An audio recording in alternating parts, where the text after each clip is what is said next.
Jake Hatch of Locked On Cougars. Wildest thing happened this weekend. And I've been complimentary of the Church of Jesus Christ of Latter-day Saints because there are fan bases at the Big 12, whether it's Colorado or Arizona, fan bases outside of the Big 12 like Stanford, that treat a religion poorly. That the hate speech they give toward a faith, and an evangelical faith, by the way, one that I don't think that I'm almost positive there are identifying Christians that are in the stands chanting, F the Mormons, who don't understand Mormons. That's the word they use, are also Christian. And you may be thinking this is a sports podcast. Yeah, but there's a lot of ignorance around the Big 12. And one of the coolest things that happened this weekend, Kalani Sitake comes up to me. I've never met him. I stay away from players and coaches as much as possible. Slippery slope, Mike Gundy situation. They get fired. I've got to report on it. Keep a distance. Comes up to me, first time meeting him, shakes my hand, and as soon as he grabs my hand, pulls me forward and engulfs my body. I was like, Coach, I'm Drake Toll. Nice to meet you. And he's like, I know who you are.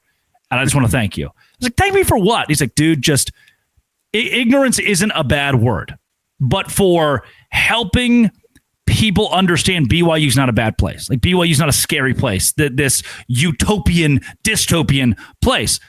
Jake, I think one fan base at a time, hopefully the Big 12, and it seems like they are coming around on the idea that these people aren't just crazy Mormons, but instead they bring a lot of value to this conference and they're very normal people. But I think you're right, Drake, because there's a lot of monikers out there. There's a lot of people who will tell you that Mormons are one thing, they're another thing. As a lifelong member of the faith, I can tell you, I feel like I'm a fairly normal person. Yeah, I don't drink, I don't smoke, I don't do a lot of the things. Oh, no, he's healthy. Wow. But the point is, there is this perception out there that Mormons are like these fundamentalists, and you see it. You mentioned it. The TV versions of Mormons make you think we're absolute freaks. Is probably the best term I can use, and I'm allowed to use it because I am a member of the faith. But the situation is, I think if you come out here to Provo, see how rabid a fan base that BYU has, see how literally normal a lot of our fans are, you're going to realize, you know what? They're just like me. They're a normal football fan who just happens to be a member of another religion. That's a simple fact of life. You're right. There are a lot of people out there who chant the F the Mormons and that type of stuff that have no idea what a Mormon believes, who a Mormon is, or what they're actually doing when they do it. They're just kind of going along with the crowd. I fully understand that. I was appreciative that Colorado took some measures to clean that up. And I'm hoping the other universities in the Big 12, if and when it comes back around, they'll take the same type of measures. But you're right. I think fan base by fan base, Cougar fans are showing, hey, we're no different than you guys. We love our team, and we just happen to be a member of the Church of Jesus Christ of Latter-day Saints. So it makes you think, had Colorado chanted F the Church of Jesus Christ of Latter-day Saints, that's like a double-edged sword where you're like, hey, too far. But also, thanks for not saying Mormon. There's something to that. This league, I think, took a huge stance in standing up for BYU and finding Colorado and showing that religious hate is not going to be allowed in this conference, no matter who it's against. Another piece of this, Jake, I had a beer at a tailgate before the game. And I know who you were hanging out with, by the way, because they texted me right after that. By the way. And the whole crew that's having a beer, they're like, yeah, Tom Holmoe used to come out and not have a beer, but he would hang out with us and just showcase that, look, you can be a BYU fan, not be a member of the church. You can be a BYU fan and be a member of the church. You can be whoever you want at a BYU game. And I had a Coors Light. And my buddies back home were like, what? There's no way. It's not allowed. You can't do that. It's like, no. There's a misconception about these people that you walk in and they're like, well, you're going to hell. And that's just not what it is. You're right. Here's the thing. One of my dearest friends in terms of BYU fans that I know and I absolutely love, Drake, he is about as hard drinking, hard living a man you'll ever meet. He loves his BYU Cougars. The dichotomy in a lot of people's minds, if you were to meet this individual and what you think BYU stands for and what it is all about, you'd be like, how in the world do these two get together? Well, he likes to drink, he likes to swear like a sailor, and he likes to live his life the way he lives his life. But he also, at the same time, he absolutely adores and cheers his heart out for the BYU Cougars. And I'm all for it, Drake. We come in all shapes and sizes. I'm telling you, across the spectrum. And the older I get, the more life experience I get. It doesn't matter what religion you are. More and more of us, we happen to have a team and a religion we may be a fan of or be a member of. And guess what?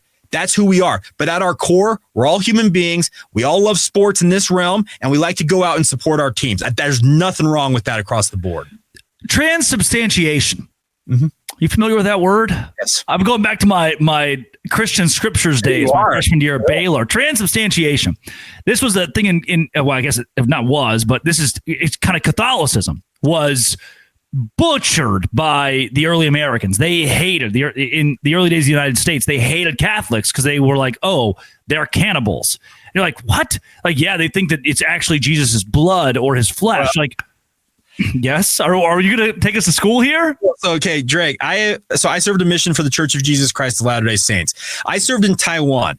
Taiwan does not have a Christian background in any way, shape, or form. It's Buddhism, Taoism, and some Confucianism mixed in there across the board when it comes to people in Taiwan.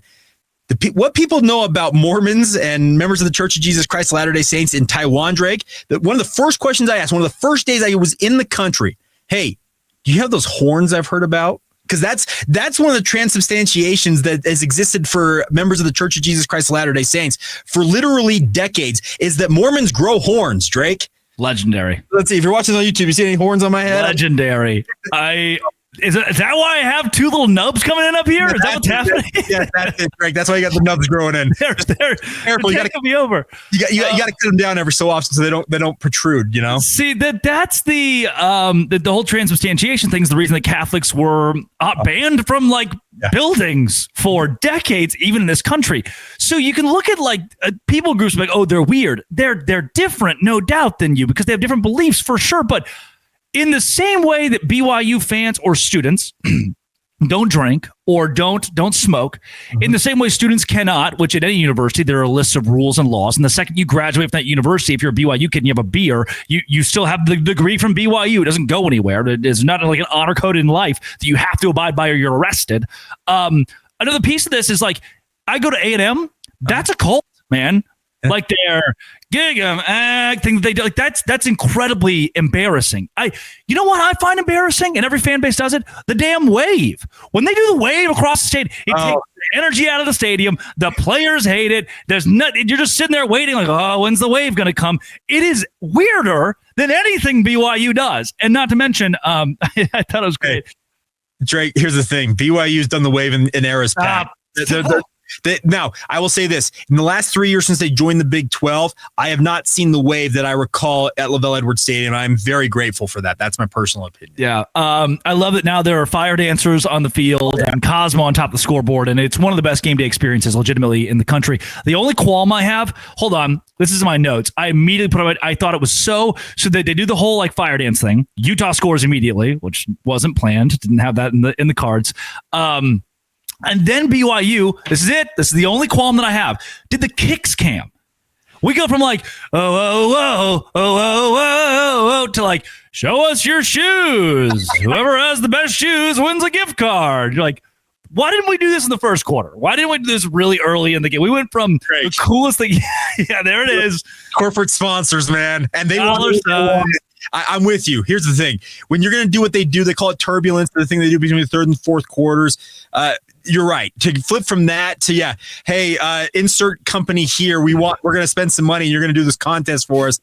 Do those earlier on in the game. Now, BYU's game day staff, David DeCalana and the rest of the crew down there, they put on an incredible show in addition to the football game. You're there for the football game, but they keep you absolutely engaged from kickoff to when the clock hits 0 in the fourth quarter with all the different things they do. But to your point, Drake, there are times when you can, do some different things, it feels like. Yeah, that was my only grab. I put it in my notes. Kicks cam? Question mark? What are we doing? Well, they also have the Simba cam that they do from time to time. There's Did you see the Bear Bachmeier Simba?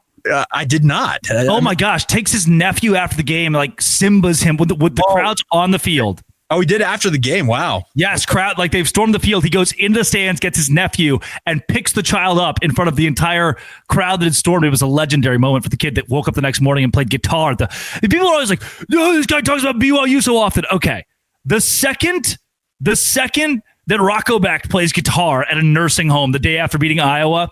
Maybe I'll give a little bit more prep, to Rocco back, but that's just, I guess it's the BYU way, man. Jake, how can more folks, I'm sure all of the Locked On Big 12 listeners are familiar with you. I know everybody that I encountered on Saturday said, so where's Jake Hatch? Isn't he supposed to be with you? And I was like, he's somewhere around here.